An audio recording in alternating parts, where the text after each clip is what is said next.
আসসালামু আলাইকুম সম্মানিত দর্শক শ্রোতা ভাই এবং বোনেরা, আশা করি আপনারা সবাই সহি সালামতে আছেন। মধ্যপ্রাচ্যের যুদ্ধবিরতি একতরফাভাবে ঘোষিত হলেও আপাতত ইরানের উপরে হামলা হবে না, এটা আমরা ধরে নিতে পারি।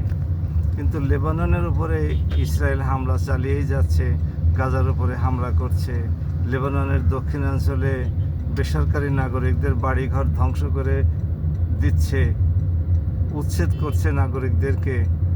ইসরায়েল সীমান্ত থেকে 40 কিলোমিটারের মধ্যে লেবাননবাসী যারা অবস্থান করে তাদেরকে সেখানে এলাকা ছেড়ে চলে যেতে বলেছে।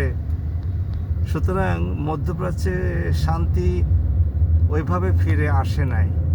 তবে যেহেতু যুদ্ধবিরতি অব্যাহত আছে, সুতরাং ইরানের উপরে আপাতত না আমেরিকা না ইসরায়েল কোনো তরফ থেকেই হামলা হবে না। সেদিক থেকে বিশ্বে একটু তেলের বাজারে অন্তত স্থিতি বিরাজ করবে, তেলের মূল্য বৃদ্ধি পাবে না। মধ্যপ্রাচ্যের দেশগুলোতে ইরান হামলা করবে না। এই সমস্ত সুবিধাগুলো আমরা এনজয় করতে পারবো যদি ট্রাম্প সাহেব যুদ্ধবিরতি থেকে আবার একতরফাভাবে সরে না যান। যিনি একতরফাভাবে ঘোষণা করতে পারেন তিনি আবার একতরফাভাবে সরেও যেতে পারেন।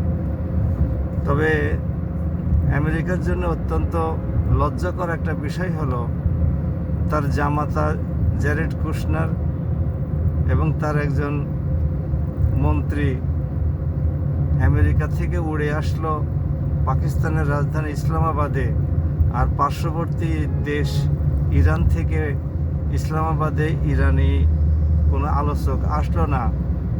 এটা আমেরিকার জন্য নিঃসন্দেহে লজ্জাকর, অপমানকর এবং আমেরিকাকে ইরানের অবজ্ঞা করার শামিল। আমি জানি না আমেরিকা এটা কিভাবে মেনে নেবে, আর ইরান এই যে অবজ্ঞা করলো এর পরিণাম তাকে কিভাবে ভোগ করতে হবে মহান আল্লাহ ভালো জানেন। আমরা চাই যুদ্ধ বন্ধ হয়েছে, বন্ধ থাকুক, বিরতি হয়েছে, বিরতি স্থায়ী হোক। মহান আল্লাহ মুসলিমদের সহায় হন। আসসালামু আলাইকুম ওয়া রাহমাতুল্লাহ।